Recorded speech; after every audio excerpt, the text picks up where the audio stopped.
اعوذ باللہ من الشیطان الرجیم بسم اللہ الرحمن الرحیم۔ پیارے بچوں، السلام علیکم ورحمۃ اللہ وبرکاتہ۔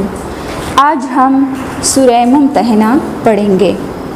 اس سے پہلے کہ میں سورہ ممتحنہ پڑھاؤں، آپ لوگوں کو میں یہ بات بتاتی چلوں کہ اپنی درسی کتاب میں سورہ ممتحنہ میں جو ورڈز میننگ دیے گئے ہیں وہ یاد کیجئے کتابوں سے، اور اس کے علاوہ پورے سورہ ممتحنہ کا ترجمہ ورڈ ٹو ورڈ آپ کو آنا چاہیے، کیونکہ اس کے ایکسرسائز میں عبارات کوئی نہیں ہے۔ آپ کے لیے جو ترجمہ آئے گا بیچ بیچ میں سے ترجمہ دیا جائے گا بورڈ کے پیپر کے لیے۔ بورڈ کے پیپر کے لیے یہ بات میں بتا رہی ہوں کہ بورڈ کے پیپر میں جو عربی آئے گی وہ بیچ بیچ میں سے کوئی آیت اٹھا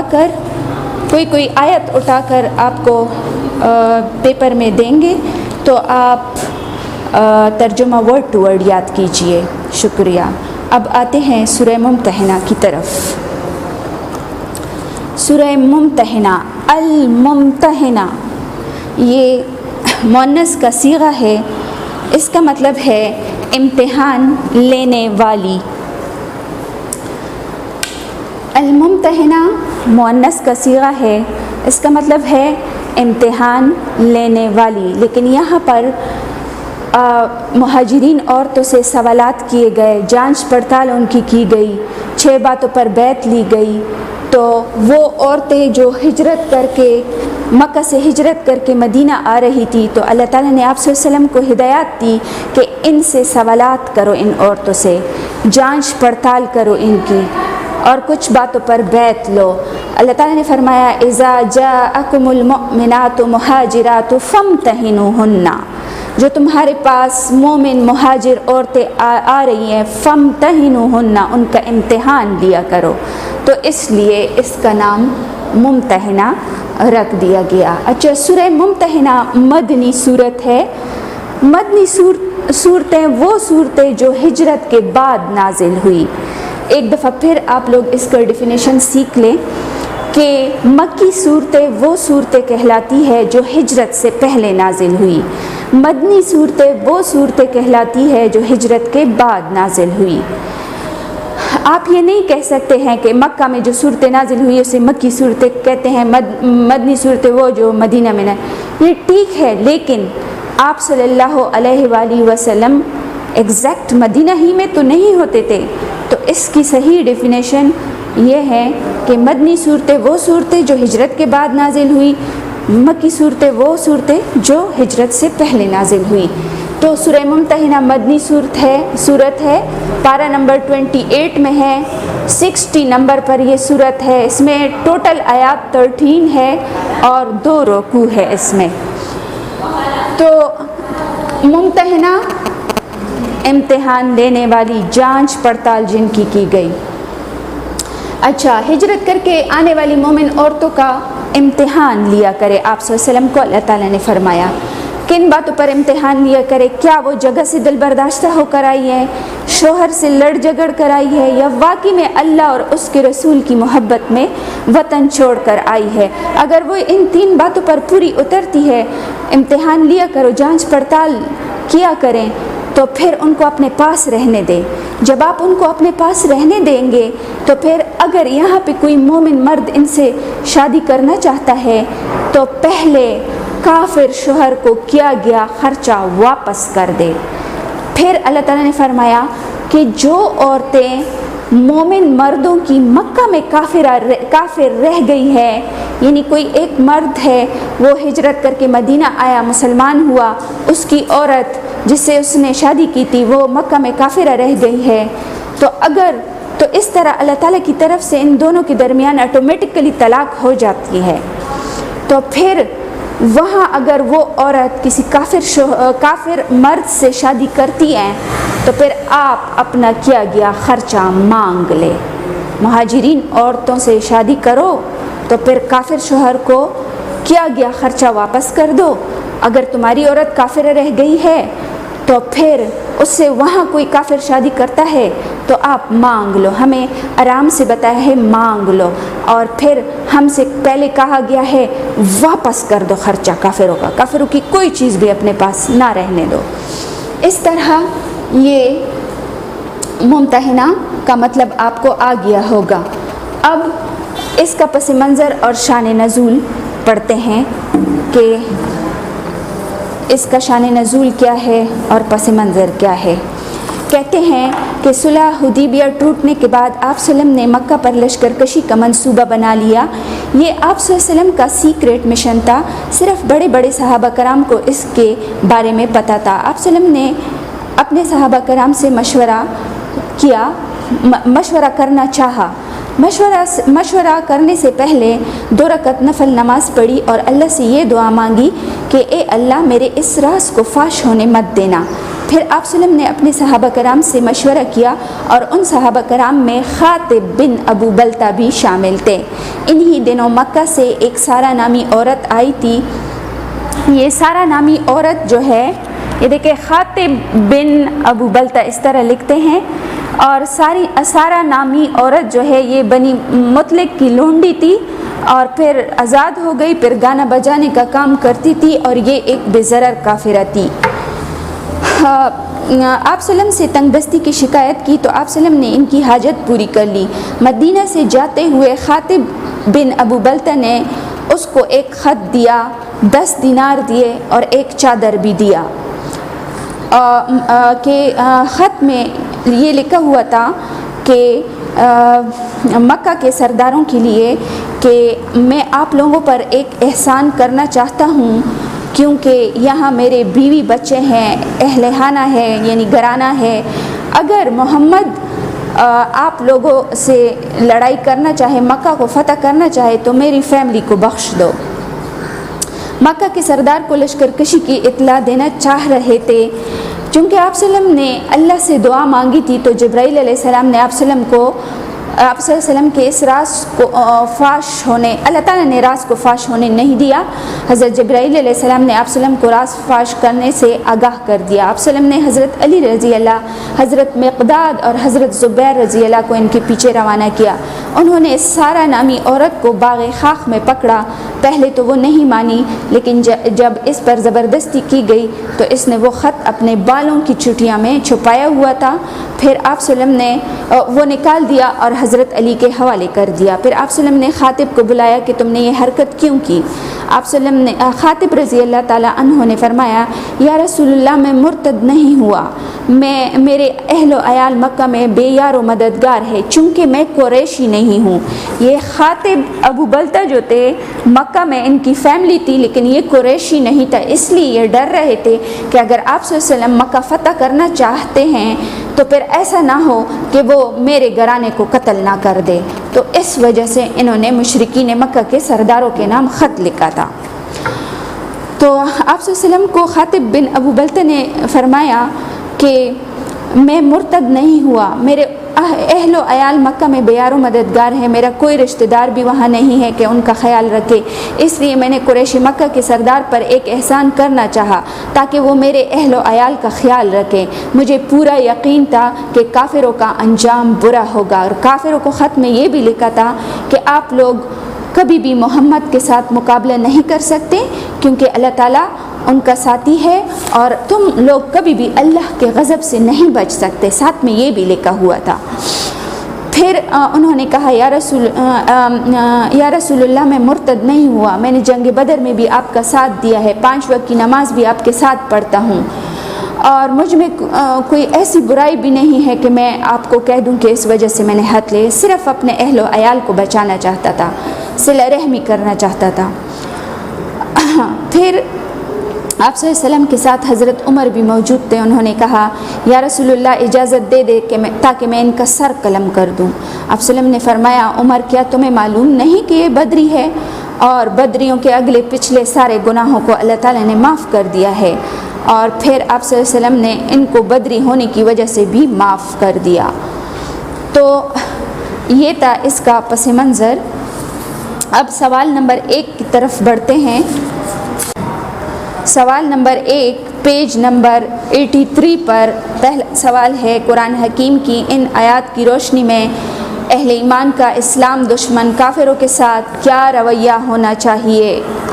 تو اس کا تھوڑا سا پس منظر اس سوال کا جو ابھی میں نے آپ لوگوں کو یہ پس منظر بیان کر دیا، یہ تھوڑا سا لکھیں گے، نوٹس انشاءاللہ آپ لوگوں کو اسکول میں مل جائیں گے۔ اس کے بعد پھر آپ لوگ لکھیں گے کہ اللہ تعالیٰ نے فرمایا کہ کافروں سے دوستی نہ کرو۔ اللہ تعالیٰ نے واضح الفاظ میں فرمایا کہ کافروں کے ساتھ دوستی نہ کرو۔ مسلمانوں، تم اللہ پر یقین لائے ہو، اپنے محبوب پیغمبر کے ساتھ تکلیفیں برداشت کرتے رہے، پھر اپنا گھر بار چھوڑ کر ہجرت کی، اب فی سبیل اللہ جہاد کرتے ہو، اس لیے کافروں کو دلی دوست نہ بناؤ، وہ اللہ کے اور تمہارے دشمن ہیں، اسلام کے انکاری ہے، تم سے دشمنی صرف اس لیے کرتے ہیں کہ تم ایک اللہ پر ایمان لائے ہو جو کہ تمہارا رب ہے۔ پھر اللہ تعالیٰ نے فرمایا کافروں کو خفیہ پیغام نہ بھیجو۔ اللہ تعالیٰ نے فرمایا کہ اپنے اہل و عیال، ماں باپ، بہن بھائی اور اولاد کی فطری محبت سے مجبور ہو کر کافروں سے رابطہ نہ رکھو، کوئی پیغام نہ بھیجو جیسے خاطب ابو بلتہ نے کیا تھا، کیونکہ قیامت کے دن کوئی رشتہ دار کسی کے کام نہیں آئے گا۔ آپ صلی اللہ علیہ وسلم نے اس بارے میں فرمایا کہ اپنے خونی رشتہ داروں کی خاطر قیامت کو برباد مت کرو۔ قیامت کے دن سب اپنے پسینے میں شرابور ہوں گے، ایک ایک نیکی کو ترستے ہوں گے کہ کاش کسی سے ایک نیکی مل جائے اور مجھ سے یہ تکلیف دور ہو جائے، یہ عذاب دور ہو جائے۔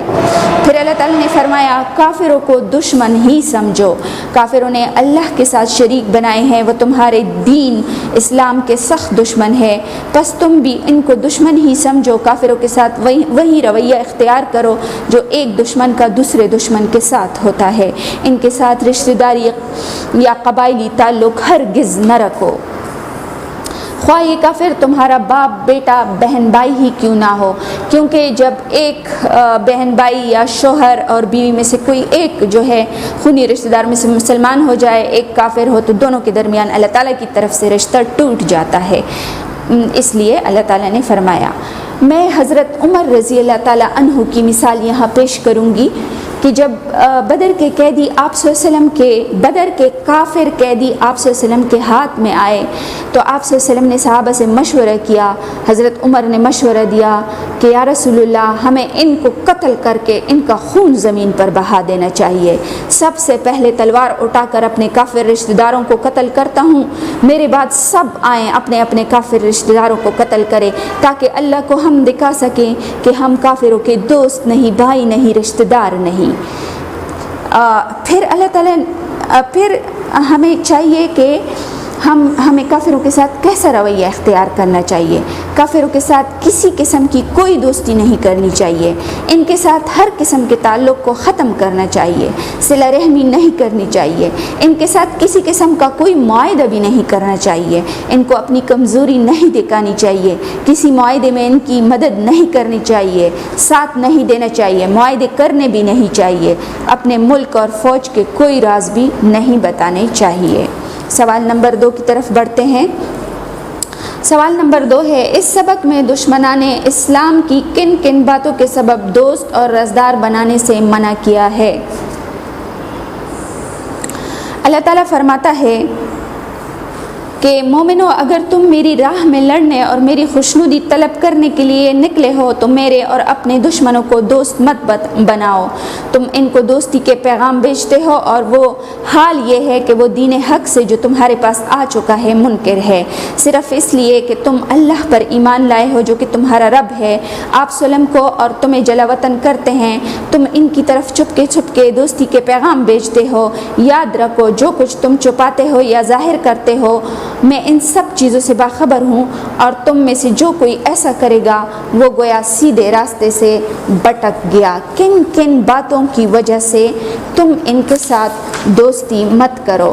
اللہ تعالیٰ فرماتا ہے کہ یہ ایسے کافر ہیں کہ اگر یہ تم پر قدرت پالیں تو تمہارے دشمن ہو جائیں اور تکلیف دینے کے لیے تم پر ہاتھ بھی چلائیں گے اور زبانیں بھی، اور چاہتے ہیں کہ تم کسی طرح کافر ہو جاؤ۔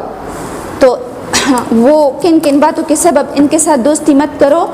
سب سے پہلے تھوڑا سا پس منظر آپ پھر خاطب ابو بلتہ کا بیان کریں گے، اس طرح کہ جب حضرت خاطب ابو بلتہ نے کفار مکہ کو خط بھیجنے کی ناکام کوشش کی اور مکہ پر لشکر کشی کی اطلاع دینی چاہی تاکہ مکہ کے کافر ان کے بیار و مددگار رشتہ داروں کا خیال رکھیں، اگرچہ صحابی کو بدری ہونے کی وجہ سے معاف کیا گیا، لیکن اس کے بعد اللہ تعالیٰ نے سورہ ممتحنہ میں مسلمانوں کو خبردار کیا کہ وہ تشدد پسند کافروں کے ساتھ دوستی اور رازداری کے پیغامات نہ بھیجے۔ اللہ نے اس کے مندرجہ ذیل اسباب بھی بیان فرمائے ہیں جو کہ مندرجہ ذیل ہے، یعنی کن باتوں کے سبب شرک کرتے ہیں اس لیے ان کے ساتھ دوستی مت کرو۔ اللہ نے فرمایا کہ وہ ایک اللہ پر ایمان نہیں لاتے، اللہ تعالیٰ کے ساتھ شریک بناتے ہیں، اس لیے ان کے ساتھ کسی قسم کی کوئی دوستی مت کرو۔ پھر اللہ تعالیٰ نے فرمایا انکار دین کے بارے میں فرمایا کہ دین کے انکاری ہے، اسلام کے انکاری ہے۔ دوسری وجہ یہ بتائی کہ وہ اس دین کے منکر ہو چکے ہیں جو اللہ کے رسول کا اور تمہارا دین ہے، وہ آپ صلی اللہ علیہ وسلم کی نبوت کے انکاری ہے، قرآن کے منکر ہے، قرآنی آیات کا مذاق اڑاتے ہیں، اس لیے تمہارے اور ان کے راستے جدا جدا ہے، لہٰذا ان کو دلی دوست نہ بناؤ۔ پھر اللہ تعالیٰ نے فرمایا کہ رسول پاک صلی اللہ علیہ وآلہ وسلم اور تمہیں ہجرت پر مجبور کیا، اس لیے ان کے ساتھ دوستی مت کرو۔ اللہ نے فرمایا یہ وہی لوگ ہیں جنہوں نے تمہیں تمہارے گھروں سے یعنی مکہ سے نکالا، پھر تم نے اپنا گھر بار چھوڑ دیا، انہوں نے تم پر اذیتوں کے پہاڑ توڑ دیے، صرف اس لیے کہ تم ایک اللہ پر ایمان لائے ہو جو کہ تمہارا رب ہے۔ تم نے یہ سخت تکلیفیں برداشت کی، پھر بھی تم ان کو دوستی کے پیغام بیچتے ہو، اور تم یہ بھی بھول گئے ہو کہ انہوں نے محمد صلی اللہ علیہ وآلہ وسلم کے خلاف قتل کا منصوبہ دار الندوہ میں بنایا تھا۔ پھر اللہ تعالیٰ نے خبردار کیا، دو ٹوک بات کی کہ اس آیت میں اللہ تعالیٰ نے مسلمانوں کو خبردار کیا کہ اگر تم میری راہ میں لڑنے کے لیے نکلے ہو، میری رضا کی تلاش میں ہو، تو کافروں کو دوستی کے پیغام کیوں بیچتے ہو؟ کیا تمہاری کلی چھپی باتیں اللہ کو معلوم نہیں؟ ایسا کر کے سیدھے راستے سے کیوں بھٹک رہے ہو؟ آخر میں کہوں گی کہ اس سوال کے آخر میں کہ یہ احکام اگرچہ خاص موقعوں کے لیے نازل ہوئے ہیں، لیکن یہ حکم عام ہے، ہر زمانے کے مسلمانوں پر لاگو ہوتا ہے۔ سوال نمبر 3 کی طرف بڑھتے ہیں۔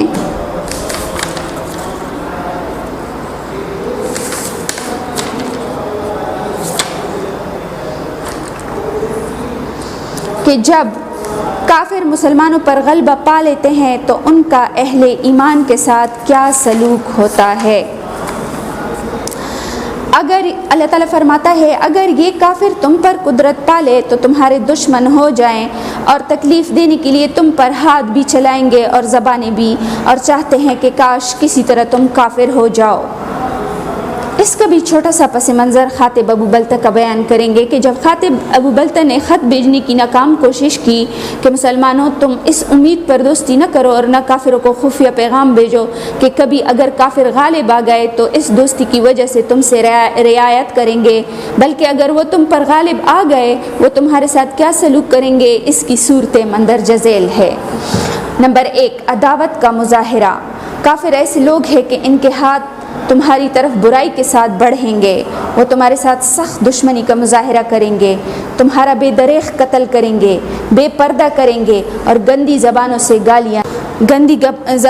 گالیاں دیں گے۔ مثال جس طرح بچوں آج کل کچھ NGOs ایسے ہیں قائم ہے یہودیوں کی طرف سے، کافروں کی چال ہے، وہ زیادہ تنخواہ کی لالچ دے کر عورتوں کو بے پردگی کی طرف لے جاتے ہیں، مکس گیدرنگ کراتے ہیں جس کی وجہ سے اسلام کو بدنام کرنا چاہتے ہیں، زبان درازی کرتے ہیں۔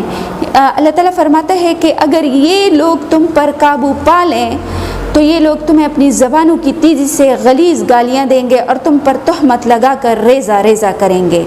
پھر کافر بنانے کی کوشش، ان کے دلوں میں تمہارے خلاف دشمنی اور انتقام کا جذبہ ہے، تمہیں خبر تک نہیں وہ تمہارے سب سے عزیز ترین متاع یعنی اسلام کے دشمن ہے، جو اسلام کو لوٹنے کی فکر میں ہے، وہ تمہیں کافر بنانے پر تلے ہوئے ہیں، چاہتے ہیں کہ کاش تم کسی طرح کافر ہو جاؤ، یہ تمہارے دین اور جان و مال کی بھی دشمن ہے، ان کے متعلق خوش فہمی میں مبتلا مت ہوا کرو، اگر ہم ان پر ایک احسان احسان کریں گے تو وہ ہمارے ساتھ اچھا سلوک کریں گے، ہرگز وہ تمہارے ساتھ اچھا سلوک نہیں کر سکتے۔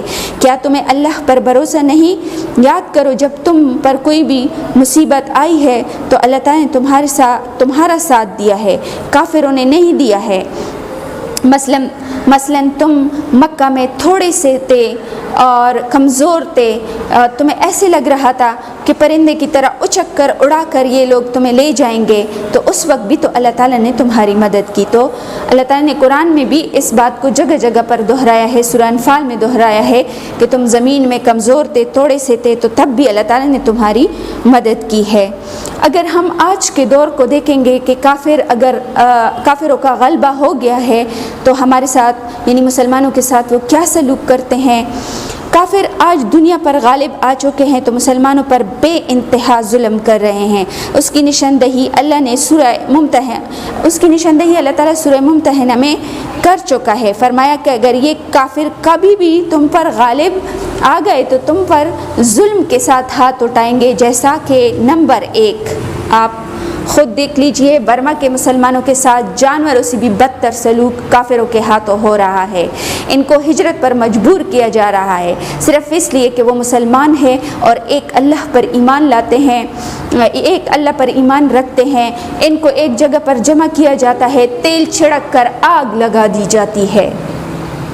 تو جب کافر تم پر غالب آ جائیں گے تو تمہارے ساتھ یہ سلوک کریں گے، اس لیے تم کسی قسم کی دوستی ان کے ساتھ مت کرو۔ کشمیر کے مسلمان ہندو کے ہاتھوں برباد ہو رہے ہیں، عراق کی بربادی کا سبب بھی کافر ہے۔ اس طرح فلسطین میں بھی کافر جو ہے انہوں نے ظلم برپا کر رکھا ہے، فلسطین بھی کافروں کے ہاتھوں برباد ہو گیا ہے۔ افغانستان میں پہلے روس نے تباہی مچا دی، اب کافر تباہ کرنے پر تلے ہوئے ہیں۔ یہ تمام مثالیں اس بات کو واضح کرتی ہیں کہ کافر کبھی بھی مسلمانوں کے دوست نہیں ہو سکتے، اس لیے ان کے ساتھ کسی قسم کی دوستی نہیں کرنی چاہیے۔ اگلے سوال کی طرف جاتے ہیں۔ سورہ ممتحنہ میں حضرت ابراہیم کے کس اسوہ حسنہ کی پیروی کا حکم دیا ہے؟ اللہ تعالیٰ نے حضرت ابراہیم علیہ السلام کی مثال دی ہے خاطب بن ابو بلتہ کو، کہ جب حضرت ابراہیم کے سامنے ان کے کافر جو رشتہ دار تھے وہ ان کے سامنے آئے تو انہوں نے ان کے ساتھ کیا سلوک کیا اور آپ نے کیا سلوک کیا، یعنی آپ نے کافروں کو خط بھیجنے کی کوشش کی، دوستی کرنا چاہی۔ تو حضرت ابراہیم علیہ السلام کی مثال اس لیے دی ہے۔ مومنوں کو حضرت ابراہیم کی مثال دے کر یہ بات سمجھائی گئی ہے کہ تمہارے پاس حضرت ابراہیم کی مثال موجود تھی، تم نے حضرت ابراہیم کے اسوہ حسنہ کو کیوں نہیں اپنایا؟ ابراہیم کے اسوہ حسنہ کے ہوتے ہوئے تم دشمنوں کو دوستی کے پیغام بھیجتے ہو۔ کیا تمہیں معلوم نہیں کہ جب حضرت ابراہیم علیہ السلام کے سامنے ان کے کافر رشتہ دار آئے تو انہوں نے کہا کہ آج کے بعد میرے اور تمہارے راستے جدا ہے، کیونکہ میں ایک اللہ کی عبادت کرتا ہوں اور تم لوگ بتوں کے پجاری ہو، اس لیے تم لوگوں کو چاہیے تھا کہ حضرت ابراہیم کا طریقہ اپناتے۔ حضرت ابراہیم علیہ السلام نے اپنے کافر رشتہ داروں کے سامنے اعلان بیزاری کیا۔ کس طرح کہ آج میں تم لوگوں سے بیزار ہوں، جا رہا ہوں، تمہارے اور ہمارے درمیان جو راستے تھے وہ جدا جدا ہو گئے ہیں۔ حضرت ابراہیم علیہ السلام نے اللہ کی رضا کی خاطر اپنے خونی رشتہ داروں اور قوم کے سامنے اعلان کیا کہ آج کے بعد ہم تم سے اور تمہارے معبودوں سے بیزار ہیں، آج کے بعد ہمارا اور تمہارا کوئی رشتہ نہیں، ہمارے اور تمہارے درمیان ساری رشتہ داری ختم ہو چکی ہے، ہم تمہارے اور تمہارے ان بتوں کے منکر ہیں جن کی تم پوجا کرتے ہو، میں صرف ایک اللہ کی عبادت کرتا ہوں اور اللہ پر بھروسہ کرتا ہوں، آج کے بعد ہمارے اور تمہارے درمیان کھلی دشمنی ہے۔ پھر اللہ تعالیٰ نے فرمایا کہ حضرت ابراہیم ایک ایسا نمونہ تھے کہ قابل تقلید نمونہ تھے، نقش قدم پر چلنے کے قابل تھے کہ آپ لوگ ان کے نقش قدم پر چلتے۔ جس طرح حضرت ابراہیم اور ان کے ساتھیوں نے دین کی خاطر تمام رشتے ناتے اور دوستیاں توڑ دی تھی، اس طرح مومنوں کو بھی چاہیے کہ وہ بھی کافر رشتہ داروں، والدین اور اولاد وغیرہ سے رشتہ توڑ دیں اور حضرت ابراہیم کے نقش قدم پر چلیں۔ ہاں، ان میں اگر کوئی مسلمان تھا تو انہوں نے ہجرت کیوں نہیں کی؟ کیونکہ ہجرت تو اللہ تعالیٰ نے اس وقت فرض کی تھی۔ رشتہ داروں کی خاطر قیامت برباد مت کرو۔ جن رشتہ داروں کی خاطر تم راز فاش کرتے ہو، یہ رشتہ دار قیامت کے دن تمہیں ہرگز نفع نہ پہنچا سکیں گے۔ نفع نہیں پہنچائیں گے۔ آپ صلی اللہ علیہ وسلم نے فرمایا رشتہ داروں کی خاطر اپنی قیامت کو برباد مت کرو، قیامت کے دن نہ اولاد کام آئے گی نہ رشتہ دار، سب کو اپنے اعمال کے مطابق حساب دینا ہوگا۔ اللہ نے حضرت ابراہیم کی مثال دے کر فرمایا کہ تمہیں حضرت ابراہیم کی پیروی کرنی چاہیے تھی اگر خود کو اللہ کا تابعدار اور آخرت کا امیدوار سمجھتے ہو۔ آخر میں کہتی ہوں کہ ہمیں حضور پاک صلی اللہ علیہ وسلم، انبیاء کرام اور صحابہ کرام کے نقش قدم پر چلنا چاہیے۔ انہوں نے اپنی زندگی میں کافر رشتہ داروں کے ساتھ لا تعلقی کا اظہار کیا تھا۔ مثال حضرت عمر کی جو میں نے آپ لوگوں کو ابھی بیان کیا کہ بدر کے قیدی ان کے ہاتھ میں آئے تو انہوں نے کہا سب سے پہلے تلوار اٹھا کر اپنے کافر رشتہ داروں کو قتل کرتا ہوں۔ تو کافروں کے ساتھ ہمیں اس طرح رویہ رکھنا۔ آج ہم سورہ ممتحنہ الدرس الرابع بے پڑھیں گے۔ رابع چوتھے کو کہتے ہیں، چوتھے سبق کا دوسرا حصہ۔ سوال نمبر 1 ہے ہمارے پاس، سورہ ممتحنہ کی روشنی میں بتائیے کہ اللہ تعالیٰ نے کس طرح کافروں کے ساتھ عدل و احسان کی اجازت دی ہے۔ اللہ تعالیٰ نے فرمایا کہ عجب نہیں کہ اللہ تم میں اور ان لوگوں میں جن سے تم دشمنی رکھتے ہو دوستی پیدا کر دے، اور اللہ قادر ہے اور بخشنے والا مہربان ہے۔ جن لوگوں نے تم سے دین کے بارے میں جنگ نہیں کی اور نہ تم کو تمہارے گھروں سے نکالا، ان کے ساتھ بھلائی اور انصاف کا سلوک کرنے سے اللہ تم کو منع نہیں کرتا۔ اللہ تو انصاف کرنے والوں کو دوست رکھتا ہے۔ اللہ تعالیٰ نے کس قسم کے کافروں کے ساتھ عدل و احسان کی اجازت دی ہے؟ یاد رکھیے بچوں کہ بے ضرر کافروں کے ساتھ عدل و احسان کی اجازت دی ہے۔ کافروں سے مراد وہ لوگ ہیں جو اللہ تعالیٰ کی وحدانیت اور حضور پاک صلی اللہ علیہ وسلم کی رسالت کے منکر تھے۔ مکہ میں کافی تعداد میں تھے، ان میں سے کچھ تشدد پسند اور سرکش تھے۔ انہوں نے طاقت سے اسلام کو روکنے کی کوشش کی، مسلمانوں پر سخت تشدد کیے، یہاں تک کہ ہجرت پر مجبور کر دیا۔ اور کچھ کافر ایسے تھے جنہوں نے تشدد کا راستہ اختیار نہیں کیا، نہ مسلمانوں پر تشدد کی، نہ ان کو گھروں سے نکالا، نہ تشدد پسند کافروں کا ساتھ دیا۔ اس طرح مکہ میں 2 قسم کے کافر تھے، ایک بے ضرر کافر جن کے ساتھ اللہ تعالیٰ نے احسان کا سلوک کرنے کو فرمایا ہے۔ بے ضرر کافر، اللہ نے سورہ ممتحنہ میں بے ضرر کافروں کے ساتھ عدل و احسان کی اجازت دی ہے۔ بے ضرر کافر وہ کافر تھے جو مسلمانوں پر ظلم نہیں کرتے تھے، نہ مسلمانوں کے ساتھ کبھی کوئی زیادتی کی، اور نہ کسی دوسرے کافروں کو یہ مشورہ دیا کہ خونی رشتہ داروں کے ساتھ، نہ دوسرے کافروں کو مشورہ دیا کہ ان کے ساتھ زبردستی کرو، یہ کبھی نہیں کیا۔ خونی رشتہ داروں کے ساتھ صلہ رحمی بھی کیا کرتے تھے۔ اللہ تعالیٰ کا حکم آیا کہ اللہ تمہیں اس بات سے نہیں روکتا کہ تم بے ضرر کافروں کے ساتھ نیکی کا سلوک کرو، جنہوں نے دین کے معاملے میں تم سے جنگ نہیں کی، تمہیں تمہارے گھروں سے نہیں نکالا، تم ان کے ساتھ عدل و انصاف کا سلوک کیا کرو، کیونکہ اللہ انصاف کرنے والوں کو پسند کرتا ہے۔ اس کا مطلب یہ ہے کہ مسلمانوں کو تشدد پسند کافروں اور بے ضرر کافروں میں فرق کرنا چاہیے، اور بے ضرر کافروں کے ساتھ عدل و احسان کا برتاؤ کرنا چاہیے جنہوں نے کبھی مسلمانوں کے ساتھ کوئی برائی نہ کی ہو۔ یہاں پر اللہ تعالیٰ نے احسان کا ذکر کیا ہے، تو احسان سے مراد یہ ہے کہ اگر بے ضرر کافر تنگ دست ہو تو ان کی مالی مدد کی جائے، اگر بھوکے ہو تو کھانا کھلایا جائے، مصیبت میں ہو تو دور کرنے کی کوشش کی جائے، اگر بے ضرر کافر رشتہ دار ملنے کے لیے آئیں تو ان کی خاطر مدارت کرنی چاہیے۔ اس کی مثال ہمارے پاس ہے۔ حضرت اسماء حضرت ابوبکر کی بیٹی تھی۔ حضرت ابوبکر کی بے ضرر کافرہ بیوی قتیلہ تھی۔ یہ ایک بے ضرر کافرہ تھی۔ ایک دن کچھ سامان اٹھا کر اپنی بیٹی اسماء کے پاس مدینہ آئی۔ جب اسماء کو پتہ چلا تو انہوں نے ملنے سے انکار کر دیا۔ پھر آپ صلی اللہ علیہ وسلم نے حضرت اسماء کو اجازت دی کہ اپنی بے ضرر کافرہ کو گھر میں آنے کی اجازت دیجیے، ان کے لائے ہوئے تحفے بھی قبول کیجیے اور ان کے ساتھ حسن سلوک کا برتاؤ کیجیے۔ میں آپ لوگوں کو بتا دوں کہ حضرت عائشہ رضی اللہ، جو حضرت ابوبکر رضی اللہ کی بیٹی تھی، ان کی ماں کا نام رومان تھا، وہ پہلے سے مسلمان ہو چکی تھی، اور یہ بے ضرر کافرہ جو تھی یہ حضرت ابوبکر کی بیوی تھی، کوئی دوسری بیوی تھی، قتیلہ اس کا نام تھا۔ حضرت عائشہ کی ماں کا نام رومان تھا، وہ پہلے سے مسلمان ہو چکی تھی۔ دوسری مثال میں آپ لوگوں کو دیتی ہوں۔ بزرر کافرہ سارا نامی عورت مدینہ آئی، آپ صلی اللہ علیہ وآلہ وسلم سے اپنے غربت کا رونا رویا، آپ صلی اللہ علیہ وسلم نے ان کی حاجت پوری کر دی اور پھر ان کو کچھ سامان دے کر رخصت کیا۔ تو بزرر کافروں کے ساتھ اللہ تعالیٰ نے عدل و احسان، صلہ رحمی کی اجازت دی ہے۔ اگر کوئی بزرر کافر ہے اور وہ رشتہ دار ہے، یعنی ماں ہے، بیٹی ہے وغیرہ، تو پھر ان کے ساتھ صلہ رحمی کی بھی اجازت دی ہے، جیسے آپ صلی اللہ علیہ وسلم نے حضرت اسما کو حکم دیا کہ اپنی بزرر کافر ماں کی خاطر مدارت کرو اور ان کے تحفے بھی قبول کرو۔ اگلا سوال ہمارے پاس بک میں تو نہیں ہے، میں نے خود بنایا ہے کہ تشدد پسند کافروں پر نوٹ لکھیے، چونکہ بہت بڑی بات ان کے بارے میں آئی ہے، تو ہم نے ان کے لیے بھی ایک کویشچن بنایا، ایسا نہ ہو کہ پیپر میں آ جائے تو پھر آپ لوگوں کو اس مسٹ آنا چاہیے۔ تشدد پسند کافروں پر نوٹ لکھیے۔ تشدد پسند کافر، اس کے بارے میں اللہ تعالیٰ کیا فرماتا ہے، میں آپ کو پڑھ کر سناتی ہوں۔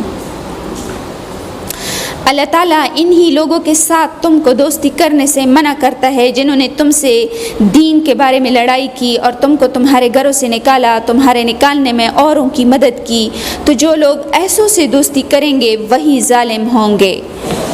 اللہ تعالیٰ نے فرمایا کہ اگر کوئی تشدد پسند کافروں کے ساتھ دوستی کریں گے تو وہ ظالم ہوں گے۔ مکہ میں کافروں کا ایک گروہ وہ تھا جو مسلمانوں پر سخت تشدد کرتے تھے۔ یہ گروہ قریش کے سرداروں اور ان کے ساتھیوں پر مشتمل تھا۔ وہ چاہتے تھے کہ حضور صلی اللہ علیہ وسلم کو تبلیغ کا موقع ہی نہ دیا جائے۔ انہوں نے حضور صلی اللہ علیہ وسلم کو نعوذ باللہ جھوٹا، فریبی اور جادوگر کہا۔ جب بھی آپ صلی اللہ علیہ وسلم پر کوئی وحی نازل ہوتی تھی تو کہتے تھے یہ خود بنا کر لایا ہے، اور مسلمانوں پر ایسے تشدد کرتے تھے جس کی مثال دنیا میں نہیں ملتی تھی۔ حضرت بلال رضی اللہ کو تپتی ریت پر لٹا کر سینے پر بڑے بڑے پتھر رکھ دیے تھے اور پھر اتنا مارتے تھے کہ لہو لہان کر دیا۔ کوئی شخص مسلمان ہو جاتا تو اس کا سر کاٹ دیتے تھے۔ مسلمانوں کو ہجرت حبشہ اول اور دوم پر مجبور کیا۔ مسلمانوں کو زبردستی ان کے گھروں سے نکالا۔ مسلمانوں کے گھر، مال اور جائیدادوں پر قبضہ کیا۔ آپ صلی اللہ علیہ وسلم کے خلاف قتل کا منصوبہ دارالندوہ میں بنایا۔ ایسے کافروں کے بارے میں اللہ تعالیٰ نے فرمایا کہ ان کے ساتھ دوستی مت کرو اور نہ دوستی کا پیغام پہنچاؤ۔ انہوں نے تمہارے ساتھ دین کے معاملے میں لڑائی کی ہے اور تشدد کے ساتھ تمہیں تمہارے گھروں سے نکالا، یہاں تک کہ تم ہجرت پر مجبور ہو گئے۔ وہ تم سے اس لیے دشمنی کرتے ہیں کہ تم ایک اللہ جو کہ تمہارا رب ہے، پالنے والا ہے، اس پر ایمان لائے ہو، اس لیے تمہارے ساتھ دشمنی کرتے ہیں۔ ان کو پکڑو، جہاں بھی پاؤ پکڑو، قتل کرو اور ایسی سخت موت مارو کہ ان کے پیچھے آنے والی بھی عبرت حاصل کرے۔ تو اللہ تعالیٰ نے تشدد پسند کافروں کے بارے میں یہ بات کی ہے۔ اگلا سوال ہمارے پاس ہے پیج نمبر 86 پر کہ اللہ تعالیٰ نے ہجرت کر کے آنے والی مومن عورتوں کے بارے میں اہل ایمان کو کیا تلقین کی۔ اللہ تعالیٰ نے فرمایا، مومنو جب تمہارے پاس مومن عورتیں وطن چھوڑ کر آئیں تو ان کی آزمائش کر لو، اور اللہ تو ان کے ایمان کو خوب جانتا ہے۔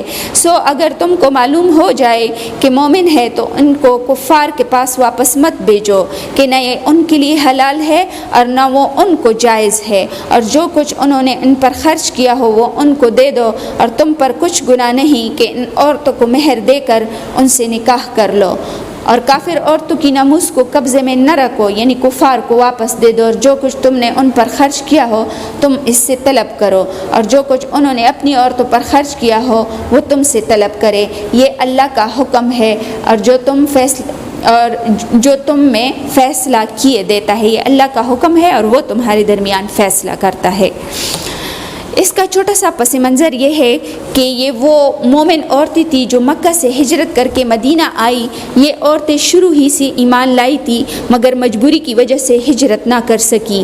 اس کی وجہ یہ بھی ہو سکتی ہے کہ کافر خامند نے نہ چھوڑا ہو، یا بھائی اور والدین میں سے کوئی کافر ہو انہوں نے نہ چھوڑا ہو۔ یہ ایسی عورتیں تھیں جو اسلام کی روشنی سے منور تھی، اس لیے مکہ سے مدینہ آئی۔ ان میں بڑے بڑے سرداروں کی بیٹیاں بھی شامل تھیں، جیسے عقبہ ابن معیط کی بیٹی کلثوم، بشیر کی بیٹی امیمہ، حارث کی بیٹی سبیہ، یہ بڑے بڑے سردار تھے اور ان کی بیٹیاں بھی ہجرت کر کے ایمان لا کر مدینہ آ رہی تھی۔ یہ عورتیں آپ صلی اللہ علیہ وسلم کی خدمت میں حاضر ہوئی تو یہ سلسلہ شروع ہوا۔ انہیں واپس لانے کے لیے ان کے کافر رشتہ دار مکہ سے مدینہ آئے اور کہا ہماری عورتیں واپس کر دے۔ اس مسئلے کو حل کرنے کے لیے اللہ تعالیٰ نے ہدایات دی۔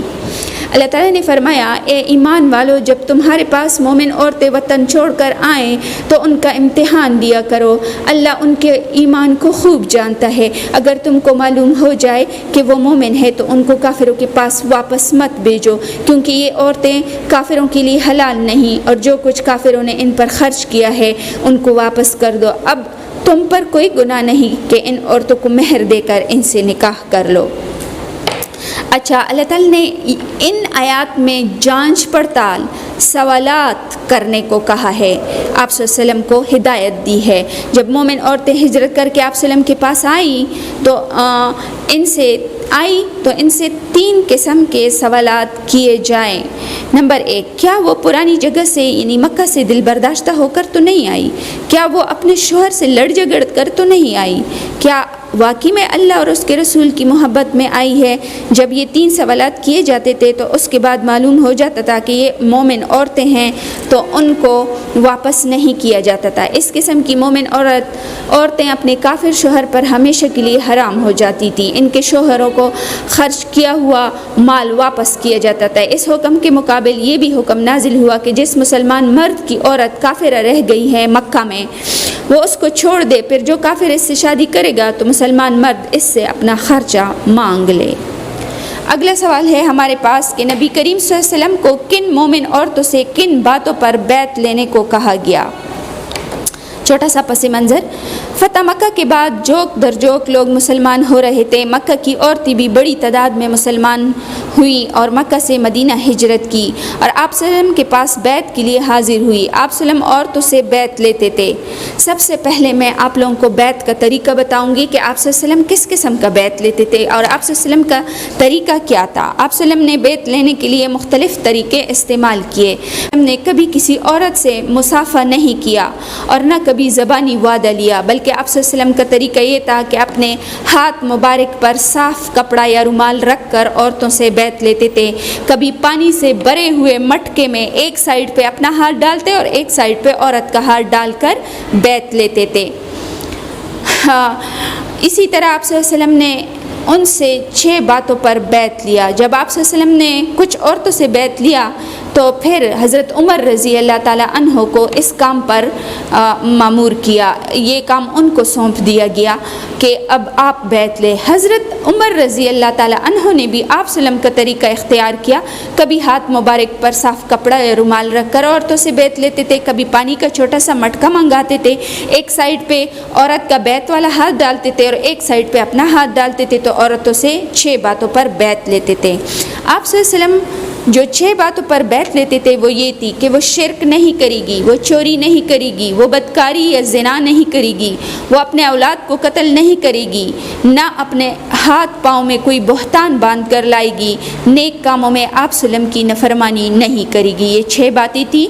اولاد کے قتل میں کچھ اور باتیں شامل ہیں جو میں آپ لوگوں کو بتاتی ہوں۔ اولاد کے قتل میں بچیوں کو زندہ درگور نہیں کرے گی، بھوک اور افلاس کی وجہ سے بچوں کو مارے گی نہیں۔ نمبر 3 جو تھی وہ ایبورشن نہیں کرے گی، یعنی ایبورشن کرنا بھی قتل میں شمار ہوتا ہے اگرچہ یہ بلا وجہ ہو۔ اللہ تعالیٰ نے فرمایا کہ ان سے بیعت لے لو اور ان کے لیے اللہ سے بخشش مانگو، بے شک اللہ بخشنے والا مہربان ہے۔ موجودہ صورتحال کو اگر ہم دیکھ لیں تو موجودہ صورتحال میں بھی بیعت لیا جاتا ہے۔ جس طرح آپ صلی اللہ علیہ وسلم کی سنت مبارکہ پر عمل کرتے ہوئے خلفائے اسلام مرد اور عورتوں سے بیعت لے سکتے ہیں، لیکن آج کل حلف وفاداری بھی لیا جاتا ہے جو کہ زبانی بھی ہوتا ہے اور تحریری بھی ہوتا ہے۔ خاص کر ووٹ کے بعد، جیسے الیکشن کے بعد ہم دیکھتے ہیں کہ بیعت لیا جاتا ہے، تو اس طرح آپ لوگوں نے بھی دیکھا ہوگا۔ پیارے بچوں، یہ تھا ہمارا الدرس الرابع ب یہ بھی ختم ہو گیا۔ میں امید کرتی ہوں کہ آپ سورہ ممتحنہ کا ترجمہ یاد کریں گے، ورڈ ٹو ورڈ ترجمہ یاد کریں، کیونکہ ان کے عبارات کوئی نہیں ہے، درمیان میں سے ترجمہ ایگزام میں آتا ہے، پیپر میں آتا ہے۔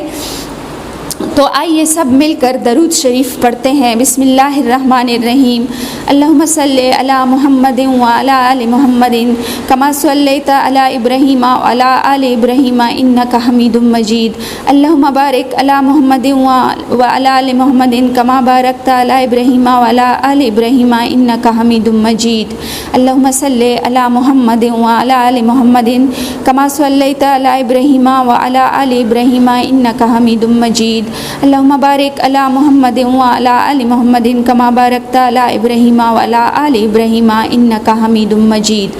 تمام بچے جب بھی آپ صلی اللہ علیہ وسلم کا نام آئے تو 3 مرتبہ درود دل میں پڑھا کریں۔ شکریہ۔